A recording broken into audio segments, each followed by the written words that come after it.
Hello everyone, welcome back to my YouTube channel. So this is part 3 of chapter 1, that is Indian economy on the eve of independence. So let's get started. So in today's lecture we will study the topic that is India's demographic condition during British rule. कि India की demographic condition कैसी थी British rule के time पर वो हम देखते हैं. India's first official census operation was undertaken in 1881. जो इंडिया का सबसे पहले जो official census था वो कब हुआ? 1881 में किया गया. इंपॉर्टेंट डेटा ये लर्न करना. It reveal that India's population growth was uneven. वो सेंसस हमें क्या बताता है कि जो इंडिया की पॉपुलेशन है वो अनइवन है. दैट मीन्स बिफोर 1921 से पहले India was in the stage of demographic condition transition. 1921 से पहले इंडिया डेमोग्राफिक ट्रांजिशन की फर्स्ट स्टेज में था. दैट मीन्स कि इंडिया की जो पॉपुलेशन थी 1921 से पहले वो फ्लक्चुएट होती रहती थी. मीन्स कभी तो इंक्रीज़ हो रही है कभी डिक्रीज़ हो रही है. And the second stage of transition began after 1921. और जो सेकेंड स्टेज थी वो 1921 के बाद बिगन हुई. उसके 1921 के बाद जो इंडिया की पॉपुलेशन थी वो कंसिस्टेंटली बढ़ती जा रही थी. मीन्स अभी भी बढ़ रही है. Hence the year 1921 is called the year of great divide. इसी वजह से इंडिया 1921 के ईयर को क्या बोलते हैं? Year of great divide. ये MCQ के लिए इंपॉर्टेंट क्वेश्चन बनता है. तो क्या हुआ 1921 से पहले फर्स्ट स्टेज थी डेमोग्राफिक ट्रांजिशन की और 1921 के बाद सेकंड स्टेज. क्यों ऐसा? क्योंकि 1921 से पहले इंडिया की पॉपुलेशन फ्लक्चुएट कर रही थी. मीन्स कभी बढ़ रही थी कभी कम हो रही थी. लेकिन 1921 के बाद इंडिया की पॉपुलेशन जो है कंसिस्टेंटली बढ़ती जा रही है, जो आज तक भी बढ़ रही है. Second thing, the social development indicators during British rule were not encouraging.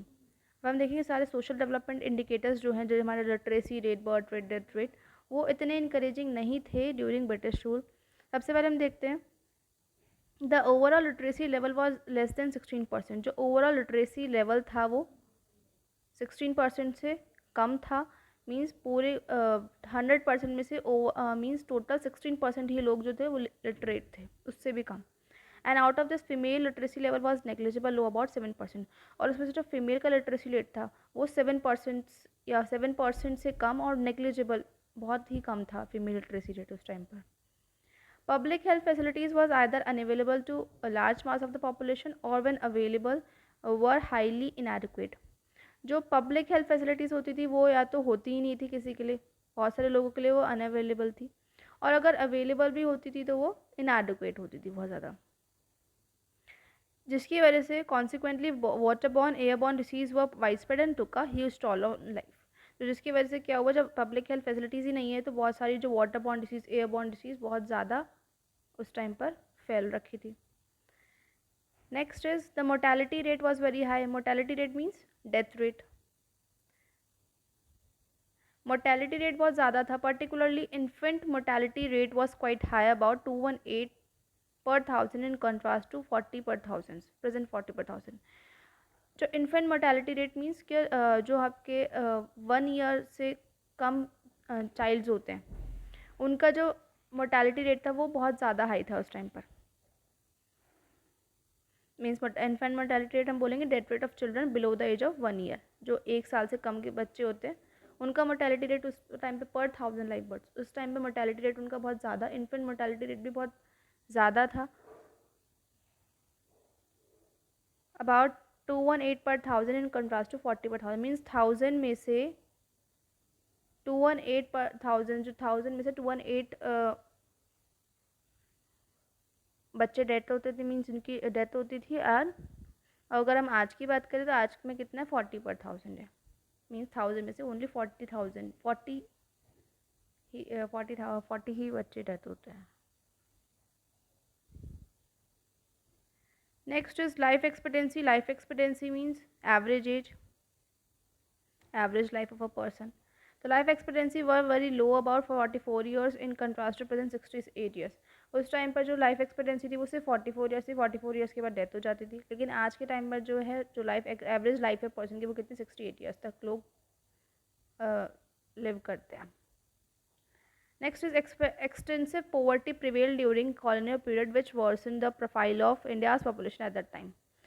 Poverty बहुत ज़्यादा फैलने की वजह से, क्योंकि पोवर्टी क्यों फैल रही थी, पोवर्टी इसलिए भी फैल रही थी क्योंकि पब्लिक हेल्थ फैसिलिटीज़ नहीं है. साथ में लिटरेसी लेवल बहुत ज़्यादा लो है. तो ये ही बहुत बड़ा मेजर है, ये बहुत बड़ा फैक्टर है पोवर्टी का. तो पोवर्टी बहुत ज़्यादा प्रिवेल हो रही थी कॉलोनियल पीरियड में, जिसकी वजह से जो इंडिया की पॉपुलेशन थी पॉपुलेशन प्रोफाइल तो थी वो बहुत ज़्यादा वर्स हो रखी थी। तो ये था हमारा पूरा topic, that is India's demographic condition during British rule. Clear है। नेक्स्ट हम देखते हैं India's occupational structure during British rule, कि इंडिया का ऑक्यूपेशनल स्ट्रक्चर कैसा था ब्रिटिश रूल के टाइम पर। ये मीन्स ज़्यादातर लोग कौन से सेक्टर में ज़्यादा इंगेज होते थे, ये हम देखते हैं। Occupational structure refers to distribution of working persons across different industries and sectors. Occupational structure को हम क्या बोलेंगे, जो वर्क फोर्स है हमारी वो डिफरेंट सेक्टर्स में कैसे डिस्ट्रीब्यूट की गई है, कैसे डिस्ट्रीब्यूट है, वो हम देखते हैं किसमें, ऑक्यूपेशनल स्ट्रक्चर के अंदर। फीचर्स क्या, features of India's pre independence occupational structure, independence से पहले ऑक्यूपेशनल कैसा था इंडिया का, वो हम देखते हैं। The agriculture sector accounted for the largest share of workforce, that is 70 to 75%। सबसे ज़्यादा जो लोग इंगेज थे वो थे एग्रीकल्चर सेक्टर में। सबसे ज़्यादा जो वर्कफोर्स थी वो किस में थी, एग्रीकल्चर सेक्टर में, दैट इज 70 से 75%, जो 100% में 70 से 75% किस में इंगेज थे, हमारे एग्रीकल्चर सेक्टर में। जैसे हमने स्टार्टिंग की कुछ क्लासेस में पढ़ा था कि सब ज़्यादातर लोग एग्रीकल्चर सेक्टर पे एंगेज थे, और लेकिन वो उसका जो जीडीपी कंट्रीब्यूशन था एग्रीकल्चर सेक्टर का वो बहुत ज़्यादा लो था। Next is the manufacturing and service sector was accounted for only 10% and 15 to 20% respectively. और जो मैन्युफैक्चरिंग सेक्टर हुआ और जो सर्विस सेक्टर हुआ उसमें सिर्फ 10% या फिर 15 से 20% लोग ही एंगेज थे, वर्कफोर्स एंगेज थी। नेक्स्ट है there was growing regional variations.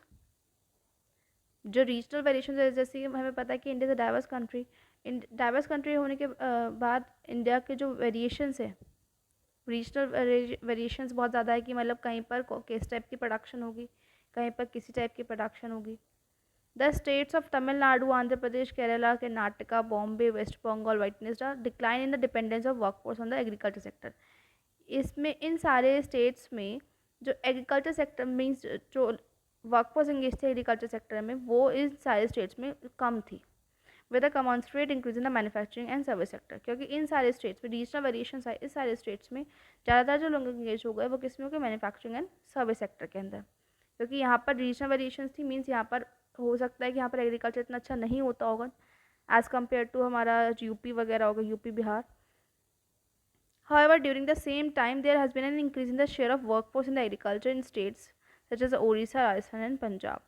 और उसी टाइम पर जो लोग एंगेज वर्कफोर्स जो थी हमारी एग्रीकल्चर में, वो कौन सी स्टेट्स में थी, Odisha, Rajasthan and Punjab. In states में एग्रीकल्चर सेक्टर पे ज़्यादा लोग डिपेंड होते थे, वर्कफोर्स ज़्यादा एंगेज थी, और इन सारे स्टेट्स में हमारी मैन्युफैक्चरिंग एंड सर्विस सेक्टर्स में वर्कफोर्स एंगेज थी।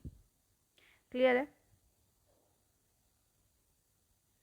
नेक्स्ट जो टॉपिक है हमारा that is status of India's infrastructure during British rule. India का इंफ्रास्ट्रक्चर कैसा था ब्रिटिश रूल के टाइम पर, वो हम देखते हैं क्या स्टेटस था उस टाइम पर।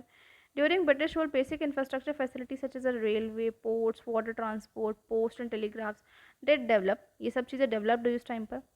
However, the main aim behind such development was to serve various colonial interests rather than providing basic amenities to the people. ये सब चीज़ें डेवलप तो एक पॉजिटिव साइड हम देख सकते हैं, पॉजिटिव साइड देख सकते हैं हम ब्रिटिशर्स की, लेकिन इस सारी चीज़ों का डेवलप होने का जो मेन एम था वो क्या था कि कॉलोनियल इंटरेस्ट के लिए सब चीज़ें बनाई गई थी, ना कि लोगों को बेसिक एमिनिटीज़ प्रोवाइड करवाने के लिए इंडिया के पीपल्स को। तो उस टाइम पर रोड्स बिल्ड हुई, roads were build for the mobilisation army को मोबिलाइज कराने के लिए हुई विद इन इंडिया के अंदर, and drawing raw materials from the countryside to the nearest railway station, और साथ में रॉ मटीरियल लेकर नियरेस्ट रेलवे स्टेशन पहुँचाने तक के लिए रोड डेवलप की गई, और द पोर्ट्स तक पहुँचाने के लिए to send these to England, जिससे कि वो इंग्लैंड जा सके। पोर्ट्स पे मतलब कि आपके जैसे बंगाल से रॉ मटेरियल लिया तो रोड के थ्रू वो रेलवे पर आई या फिर पोर्ट्स पर आई, और जिससे कि वो ब्रिटिशर्स अपने इंग्लैंड में ले जा सके रॉ मटेरियल, इस वजह से ये रोड्स डेवलप की गई। There always remained an acute shortage of all weather roads to recharge out of the rural areas during a rainy seasons। जो हमारी ऑल वेदर रोड्स थी उस टाइम पे बहुत कम थी, ऑल वेदर रोड्स नहीं थी, तो इस टाइम पर ब्रिटिशर्स ने ऑल वेदर रोड्स भी बनाई ड्यूरिंग, क्योंकि रेनी सीजन में प्रॉब्लम हुआ करती थी, ट्रांसपोर्टेशन नहीं हो पाता था, तो इस टाइम पर उन्होंने ऑल वेदर रोड्स भी बनाई। And this affected badly in the people living in the area specially during natural calamities and famines. क्योंकि उस टाइम पर ऑल वेदर रोड्स नहीं थी, ऑल वेदर रोड्स ना होने की वजह से जो people in areas rural areas में रहते थे नेचुरल कैलेमिटीज़ और फेमिन्स में बहुत ज़्यादा इफेक्ट हुआ करते थे। Next is railways. Railways were introduced by British rule in British in India in 1853. India में ब्रिटिशर्स ने जो रेलवे इंट्रोड्यूस करी वो कब करी? 1853 में इंट्रोड्यूस करी. It is considered as one of their most important contribution. का सबसे इंपॉर्टेंट कॉन्ट्रीब्यूशन था इंडिया में, जो कि अब आज भी हम देखते हैं. The railway affected the structure of Indian economy in two important veg.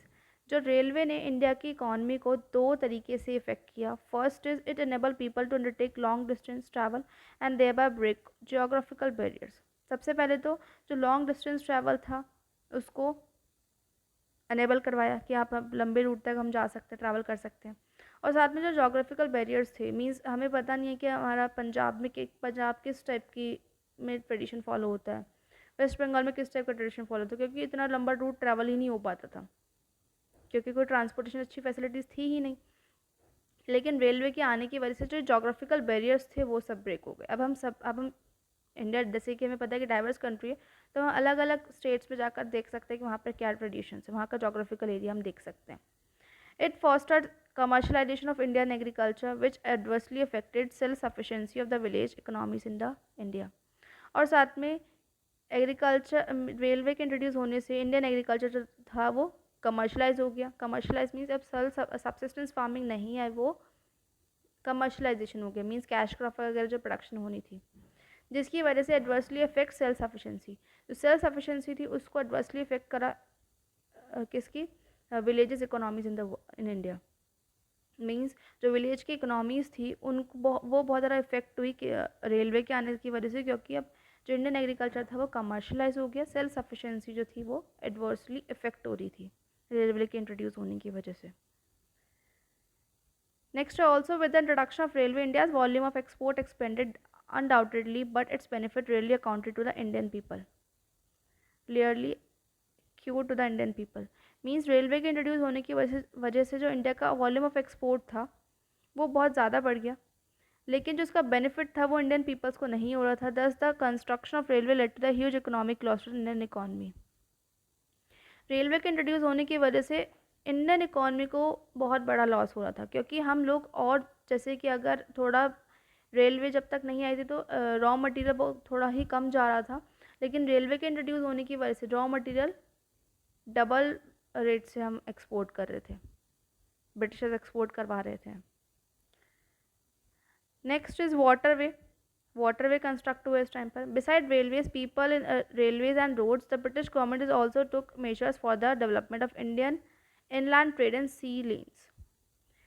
Railway और रोड्स के साथ साथ ब्रिटिश गवर्नमेंट ने और ज़्यादा डेवलपमेंट करी. मीन इनलैंड डेवलपमेंट भी करी, इनलैंड ट्रेड भी करा. मीन्स आपका सी के नीचे से भी ट्रेड करवाया, समुद्र में सी लेन्स बनाई. वे फार फ्रॉम सेटिस्फैक्ट्री. मतलब जो इनकी जो डेवलपमेंट हुआ था वो इनलैंड्स तो बने, इनलैंड ट्रेड हुआ, लेकिन वो इतना जो मेजर लिया गया था वाटरवे का वो इतना सेटिस्फैक्ट्री नहीं था. The Indian waterway develop by the British prove to be uneconomical. जो इंडियन वाटरवेज डेवलप करे थे ब्रिटिशर्स ने वो अनइकोनॉमिकल थे, मीन्स इसमें कॉस्टिंग बहुत ज़्यादा आ रही थी. And the case of coast canal on the Odisha coast, मतलब जो कोस्ट कैनाल बनाया था ओडिशा कोस्ट के पास, this canal was built a high cost. इसमें जो कॉस्टिंग आई वो बहुत ज़्यादा आई, but it fail to compete with railways and finally it had to be abandoned. Costing बहुत ज़्यादा आई थी इंडलैंड्स बनाने में, इंडियन वाटरवेज करने में, तो इसकी वजह से कॉस्टिंग ज़्यादा आने की वजह से, और साथ में उसने जो रेलवे को कम्पीट करने में फेल हुआ. रेलवे सबसे बेस्ट ट्रांसपोर्टेशन फैसिलिटी मानी गई थी इस टाइम पर एक्सपोर्ट इम्पोर्ट करवाने में, तो इसी वजह से जो हमारा वाटरवेज था उसको अमेंडमेंट कर दिया गया.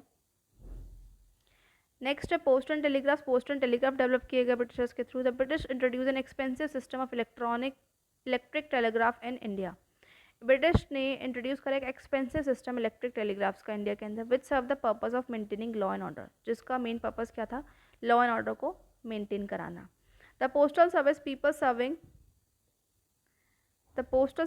Serving a useful public purpose remained all through इनएडिक्वेट. जो पोस्टल सर्विस थी despite serving useful public purpose, मतलब पब्लिक पर्पस सर्व कराने के साथ वो इतनी इनएडिक्वेट, मतलब इतनी एडिक्वेट नहीं रही, वो इनएडिक्वेट रही पोस्ट एंड टेलीग्राफ सर्विसेज जो थी. Tata Airlines, a division of Tata and Sons, was establish in 1932. Tata and Sons जो स्टैब्लिश हुई वो 1932 में स्टैब्लिश हुई. Inaugurated the aviation sector in India. इसने इनाग्रेट करा एविएशन सेक्टर इंडिया के अंदर। The British also started the modern education system for the purpose of creating clergy classes. जो ब्रिटिशर्स ने मॉडर्न एजुकेशन सिस्टम भी लेकर आए क्लर्जी क्लासेस को क्रिएट करवाने के लिए।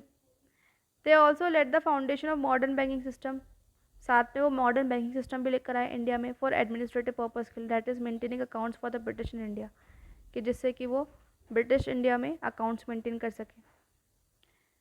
तो इन सब का जो कंक्लूजन निकलता है, ये जो हमने पूरा लेक्चर, ये हमारा लेक्चर पूरा कंप्लीट हो गया है। इस पूरे चैप्टर का जो कंक्लूजन निकलता है वो हम एक बार देख लेते हैं।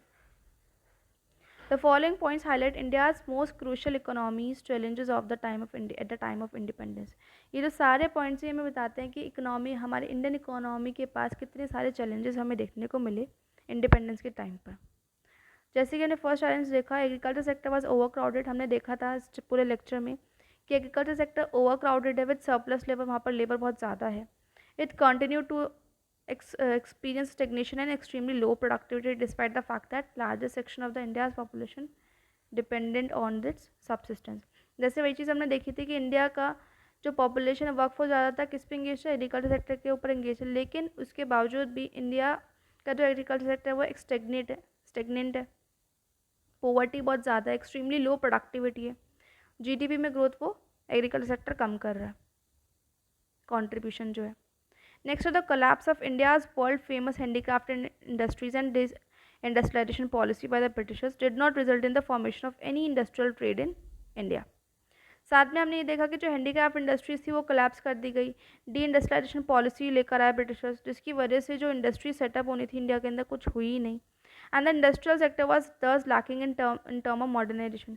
जो हमारा इंडस्ट्रियल सेक्टर था वो मॉडर्नाइजेशन में बहुत ज़्यादा पीछे था। डाइवर्सिफिकेशन नहीं थी, capacity building and increase public investment, ये सब चीज़ें बहुत कम थी at the time of independence during British rule. The foreign trade was oriented just to feed the industrial revolution in Britain. और जो फॉरेन ट्रेड हमने देखा था कि जो हमारा ट्रेड है, वैसे तो ट्रेड हमारा उस टाइम पर सरप्लस ट्रेड था, मीन्स हम एक्सपोर्ट ज़्यादा करते थे और इम्पोर्ट हम कम करते थे, लेकिन इस सरप्लस ट्रेड जो था वो किसको फीड करा रहा था, इंडस्ट्रियल रेवोल्यूशन इन ब्रिटेन। हम अपनी कंट्री में इंडस्ट्रियल रेवोल्यूशन नहीं क्रिएट करते, हम ब्रिटेन के अंदर इंडस्ट्रियल रेवोल्यूशन क्रिएट कर रहे थे। कैसे? क्योंकि यहाँ से जो हमारा जितना भी रॉ मटेरियल था वो एक्सपोर्ट होता था, कहाँ पर, ब्रिटेन के अंदर। Next is, some efforts were made by the colonial government to develop improve certain infrastructure facilities, but they all were guided with their self interest motive। कुछ एफर्ट्स भी देखने को मिले हमें कि कॉलोनियल गवर्नमेंट ने कुछ एफर्ट्स करे, मींस इंफ्रास्ट्रक्चर फैसिलिटीज़ डेवलप करी इंडिया के अंदर, लेकिन इन सब का जो मेन एम था वो क्या था, अपने मोटिव के लिए, अपने सेल्फ इंटरेस्ट के लिए उन्होंने ये सब चीज़ें डेवलप करी थी। Hence, these facilities included the famed railway network, needed upgradation, expansion and public orientation। और इन फैसिलिटीज़ में उन्होंने क्या क्या इंक्लूड करा, रेलवे नेटवर्क्स भी बनाए, अपग्रेडेशन भी करी, एक्सपेंशन एंड पब्लिक ओरिएंटेशंस भी क्रिएट करी। Next is prevalence of extensive poverty. Extensive poverty बहुत ज़्यादा उस टाइम पे प्रिवेल हो रही थी, अनएम्प्लॉयमेंट बहुत ज़्यादा थी इकोनॉमी के अंदर। Required welfare orientation of public economic policies, जिसके अंदर वेलफेयर ओरिएंटेशन की बहुत ज़्यादा ज़रूरत थी पब्लिक इकोनॉमिक पॉलिसी के अंदर। तो ये सारा था हमारा कंक्लूजन इस पूरे चैप्टर का जो हमने अभी देखा। सो दिस चैप्टर, सो ये हमारा लास्ट पार्ट था, ये चैप्टर हमारा कंप्लीट हो गया है। Thank you, thanks for watching, do like and subscribe. And इस चैप्टर के नोट्स मैंने टेलीग्राम चैनल पर अपलोड कर दिए हैं। Thank you.